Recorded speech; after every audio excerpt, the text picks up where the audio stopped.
오늘 우리에게 주시는 하나님 말씀은 신약성경 로마서 4장 말씀입니다. 로마서 4장 1절에서 14절까지의 말씀을 보겠습니다. 신약성경 243페이지 또는 244페이지에 있습니다. 로마서 4장 1절에서 14절까지의 말씀.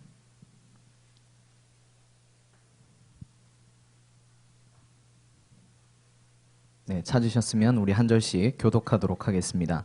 그런즉 육신으로 우리 조상인 아브라함이 무엇을 얻었다 하리요?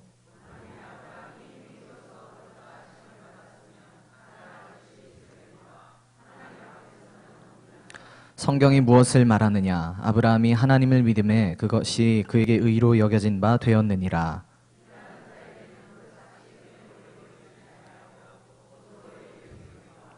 이를 아니할지라도 경건하지 아니한 자를 의롭다 하시는 이를 믿는 자에게는 그의 믿음을 의로 여기시나니,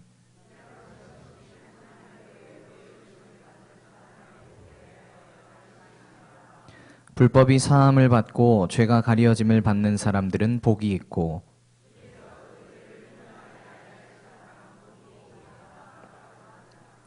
그런즉 이 복이 할례자에게냐 혹은 무할례자에게도냐? 무릇 우리가 말하기를 아브라함에게는 그 믿음이 의로 여겨졌다 하노라.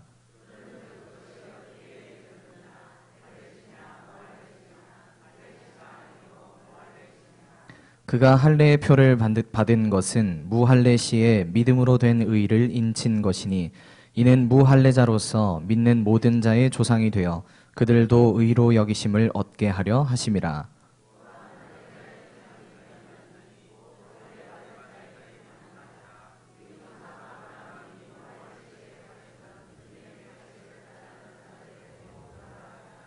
아브라함이나 그 후손에게 세상의 상속자가 되리라고 하신 언약은 율법으로 말미암은 것이 아니요 오직 믿음의 의로 말미암은 것이니라.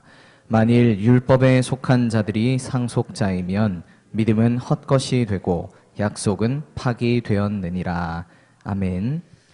2월 말에 저희 부산노회에서 주최한 그 부교역자들 대상으로 한 세미나가 있었습니다. 그 세미나 때 신약 성경 중에서 특별히 공동서신 야고보서와 히브리서와 또 베드로 전후서와 요한 1, 2, 3서, 유다서 같은 그 공동서신을 또 열심히 연구한 한 교수님을 모셔서 강의를 듣고 또 배우는 시간을 가졌습니다. 근데 그때 그 한 교수님께서 하셨던 이야기가 굉장히 인상적이었습니다. 이 교수님께서 한국교회를 자기 나름대로 관점을 가지고 평가해 볼 때 한국교회가 로마서와 같은 아주 뭐랄까요, 교리적인 내용, 또 아주 구원에 있어서 기초적인 내용은 잘 가르치고 열심히 가르쳤는데 공동서신에 나타난 어떤 강조점을 상당히 많이 놓치고 있었던 게 아닌가, 그렇게 한국교회에 대한 나름의 진단을 내리시는 이야기를 들었습니다. 교수님의 말씀하신 것이 무엇이냐면, 교리적인 어떤 부분, 또 구원에 대해서는 한국교회 성도들이 잘 알고 있지만 알고 있는 만큼 삶의 실천이 따라가지 못한다라는 것이었죠. 그래서 교회가 사회적으로 지탄의 대상이 되고 또 하나님의 영광을 드러내지 못하는 그런 모습에 대해서 굉장히 울분을 토하시면서 강의를 하시고 또 말씀을 전해주셨던 것이 기억이 납니다.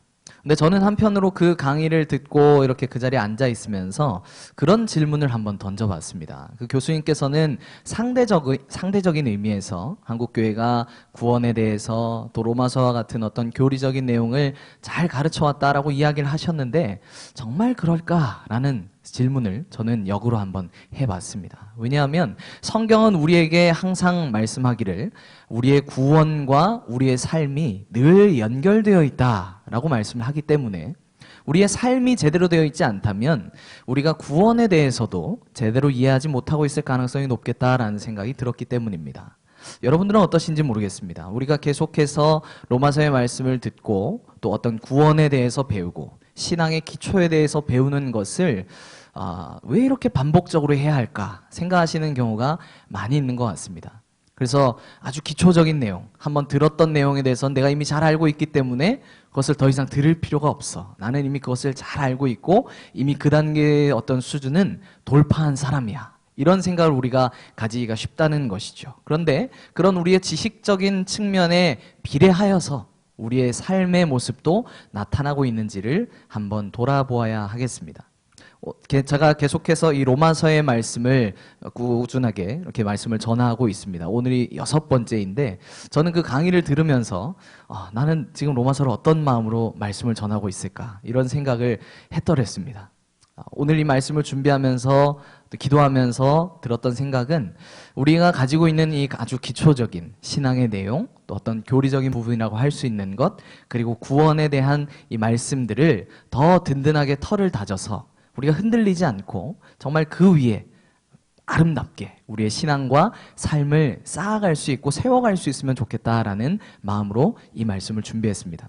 그래서 우리가 잘 알 수 있는 내용이지만 똑같은 내용을 여러 번 반복해서 듣는 것에 대해서 너무 거부 반응을 가지지 않았으면 좋겠습니다. 또 한편으로는 우리 교회가 작년 양육 과정으로 지금 성경 공부를 개설하고 또 신청을 받고 있습니다. 토요스쿨과 교리학당과 성경학당이 있죠. 어쩌면 여러분들께서 이 광고를 들으면서 나는 저런 거 예전에 다 배웠으니까 또 굳이 배울 필요가 없지 이렇게 생각하실지 모르겠습니다만 이런 과정을 통해서 우리의 믿음이 더 바로 세워지고 또 우리의 가지고 있었던 어떤 구원에 대한 생각과 또 하나님에 대한 우리의 신앙의 내용들이 더 바르게 정리가 되고 일목요연하게 가지런하게 균형을 잡혀가면서 그렇게 성장할 수 있으면 좋겠다는 생각이 듭니다. 그래서 오늘 우리가 로마서의 말씀을 들으면서 또 교회에서 함께 배우고 실천하는 이 성경 공부반을 신청하고 수강을 하면서 하나님 알기를 힘쓰고 또 그렇게 자라가는 우리가 되었으면 좋겠습니다. 그런 의미에서 여전히 저는 오늘도 로마서의 말씀을 전할 겁니다. 로마서 설교를 벌써 6번째 하고 있는데 오늘 이 말씀을 통해서 하나님께서 우리에게 과연 우리의 믿음에 대해서 또 우리의 구원에 대해서 어떠한 말씀의 빛을 던져주고 계시는가 하는 부분을 오늘 약속과 믿음이라는 제목으로 말씀을 전하고 함께 살펴보려고 합니다. 우리가 잘 알고 있는 것처럼 이 로마서의 큰 주제는 하나님의 의라는 것입니다. 우리의 구원에 대해서 이야기하고 있습니다만 하나님께서 우리를 구원하심에 있어서 하나님의 의라고 하는 것을 우리에게 주심으로 우리를 구원하신다라고 말씀을 하십니다.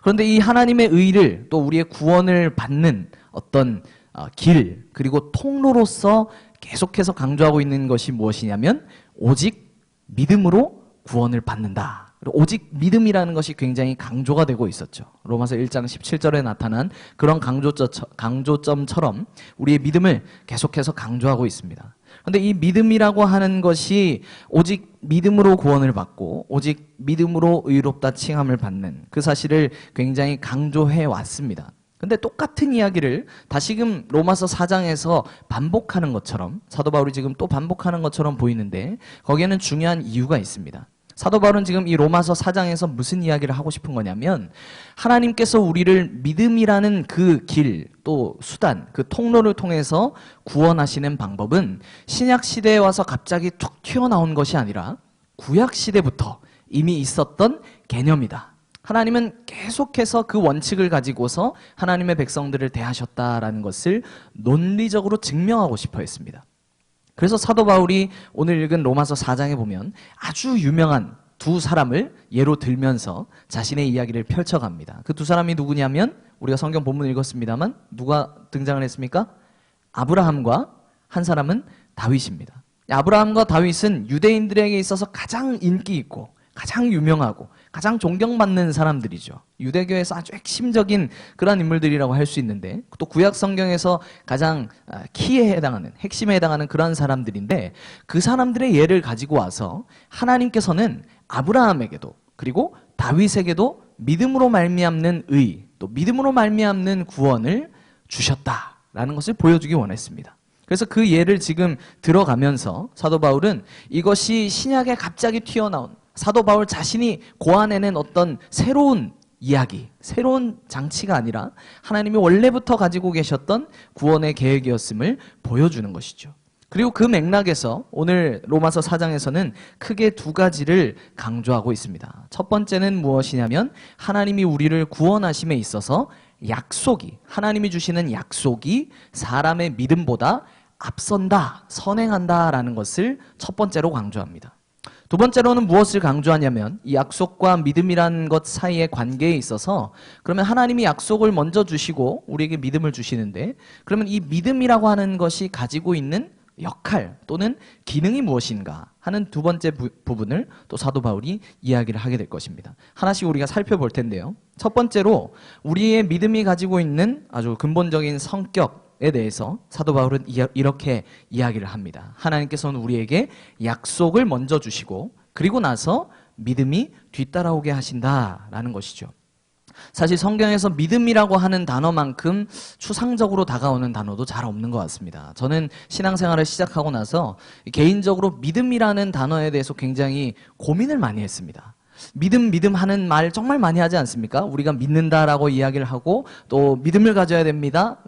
교회에서 설교 말씀을 들을 때 참 그런 말씀을 많이 듣는데 도대체 믿음이 뭘까? 그래 믿어야 되는데 그 믿는다는 것이 뭘까? 그 내용이 뭘까? 이런 것들을 참 많이 고민했습니다. 쓸데없는 건 참 고민을 많이 하죠. 그런 고민을 했었는데 이 믿음의 어떤 내용적인 부분을 1차적으로 따지고 보면 특별히 로마서의 어떤 논리적인 구조에서 이 믿음은 항상 어떤 믿음이냐면 오직 그리스도를 믿음입니다. 우리의 구원에 있어서 가장 핵심적인 공식은 바로 이것입니다. 오직 누구를 믿는다고요? 그리스도, 예수님을 믿는 믿음이 우리의 구원에 대한 가장 핵심적인 공식이죠. 이것은 우리가 다 알고 있는 사실입니다. 그런데 사도 바울은 지금 믿음으로 구원을 받는다, 예수님을 믿으면 구원받는다라는 그 논리를 가지고 이야기를 펼치면서 구약시대의 인물들을 가지고 왔습니다. 여러분, 아브라함 당대에 그리고 다윗 당대에 예수님께서 이 땅에 계셨을까요? 그렇지 않습니다. 아브라함은 예수님의 기준으로 봤을 때 예수님보다 무려 2000년 전에 살았던 사람입니다. 다윗도 대략 예수님보다 한 1000년 정도 전에 살았던 아주 과거의 인물이죠. 그러니 그 시대에 예수님을 믿는다라는 개념이 성경에 명확하게 드러나지 않은 것이 사실입니다. 그럼에도 불구하고 사도 바울은 어째서 아브라함과 다윗의 경우를 가져오면서 끌어오면서 믿음으로 의롭다 칭함을 받는 원리를 이야기했을까요? 그래서 우리는 여기서 특별히 아브라함에게 주어진 이 믿음으로 말미암아 의롭다함을 받았다는 것이 1차적으로는 우리가 지금 생각하는 것처럼 예수님을 믿는 믿음이 아니었다라는 것을 떠올릴 필요가 있습니다. 그렇다고 예수님 안 믿어도 구원을 받는다라는 이야기가 아니고요. 하나님께서 아브라함의 믿음을 보실 때에는 조금 다른 관점에서, 조금 1차적인 관점에서 이 아브라함의 믿음을 평가했다는 것을 우리가 기억해야 합니다. 하나님께서는 아브라함에 대해서 이렇게 평가를 합니다. 오늘 본문 3절 말씀을 한번 보시기 바랍니다. 3절 말씀 우리 같이 한번 읽어보겠습니다. 읽습니다. 시작. 성경이 무엇을 말하느냐? 아브라함이 하나님을 믿음에 그것이 그에게 의로 여겨진 바 되었느니라. 네, 여기서 보게 되면 아브라함이 가졌던 믿음을 하나님을 믿었다라고 표현을 합니다. 조금 더 구체적으로는 하나님이 주신 약속을 믿었다라고 이야기를 하고 있는 것이죠.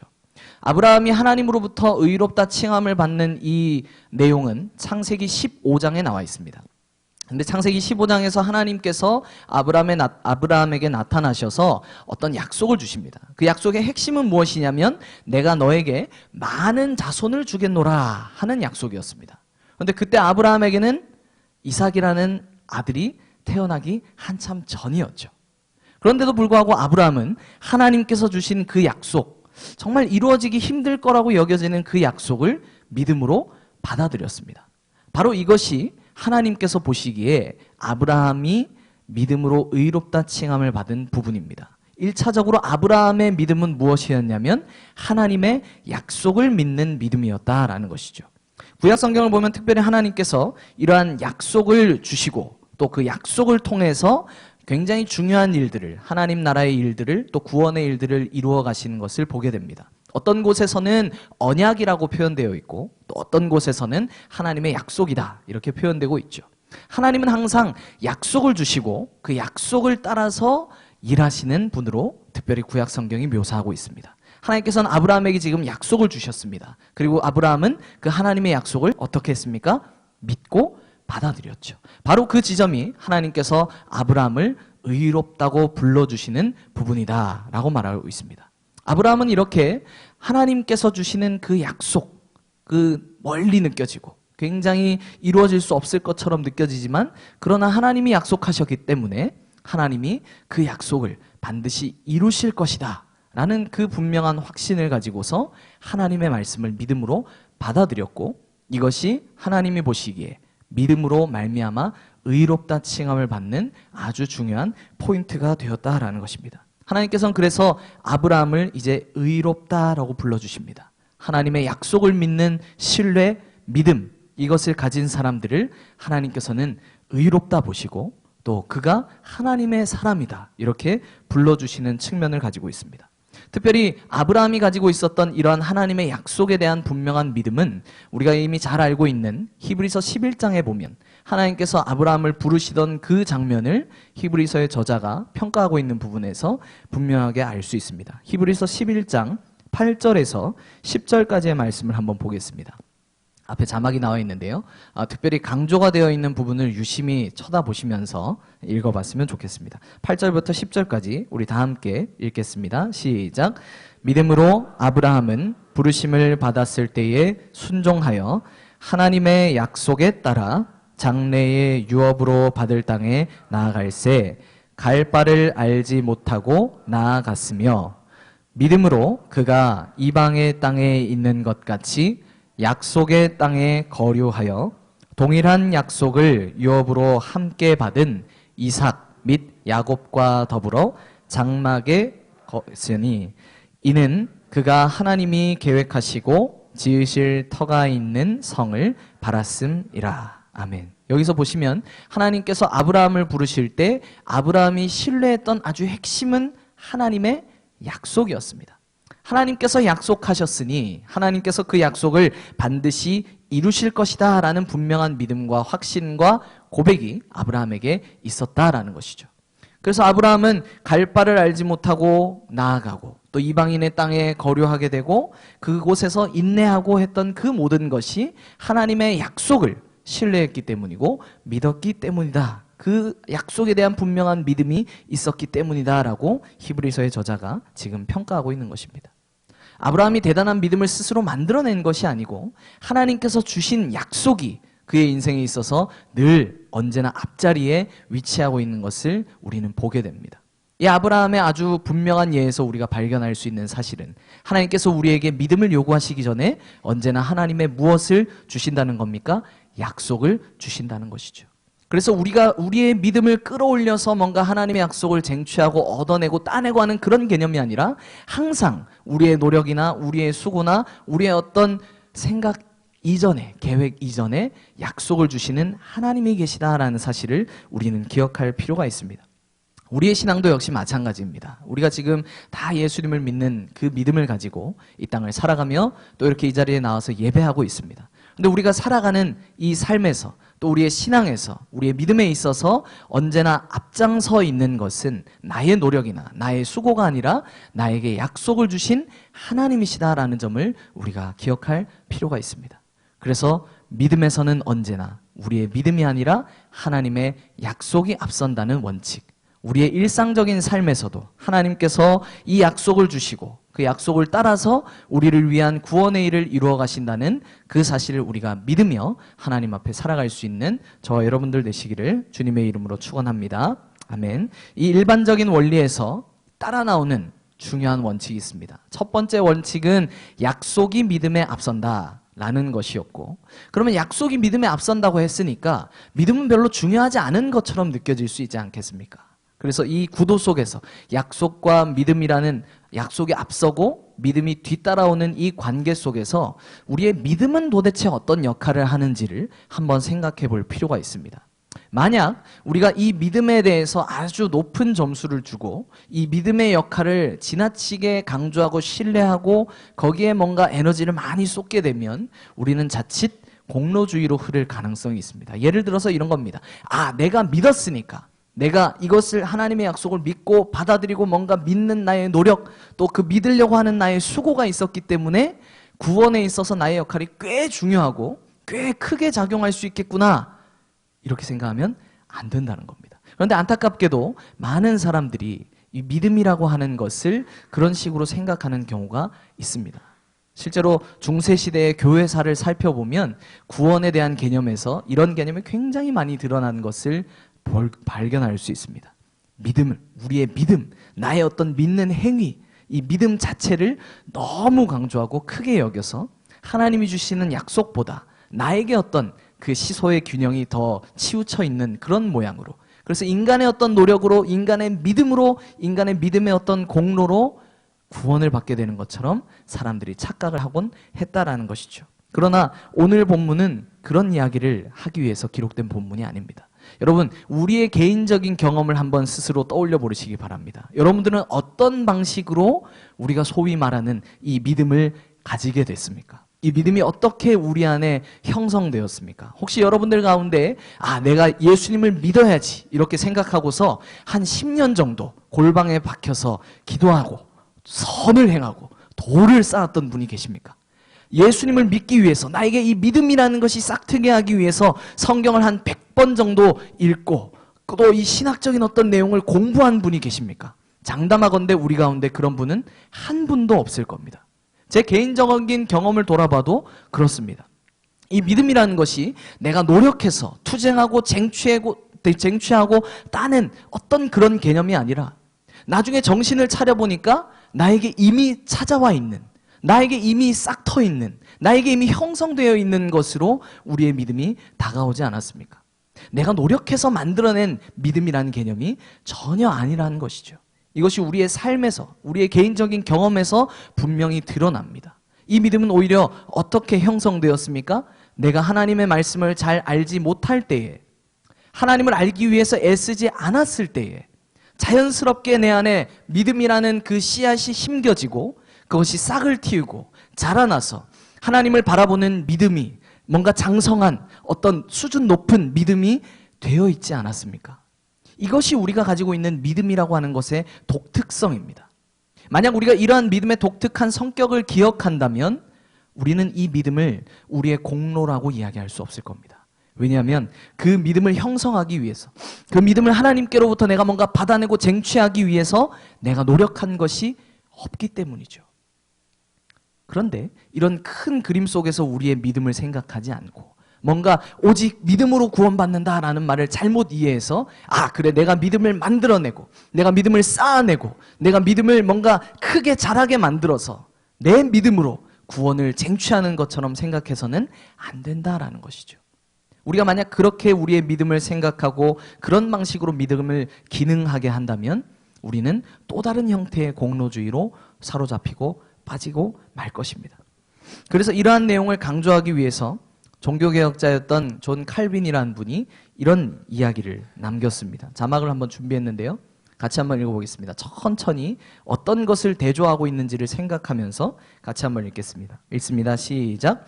우리가 의롭다 하심을 얻는 것은 그 의가 오로지 복음의 약속에 의해서 우리에게 오기 때문이고, 이렇게 의가 왔을 때에 우리는 그 의가 우리에게 있다는 것을 믿음으로 알게 된다. 잠깐 띄워놔 주시기 바랍니다. 여기 보면 약속이 아까 말씀해 드렸던 것처럼 처음으로 강조되고 있습니다. 하나님의 약속에 의해서 우리가 의롭다 하심을 얻는다.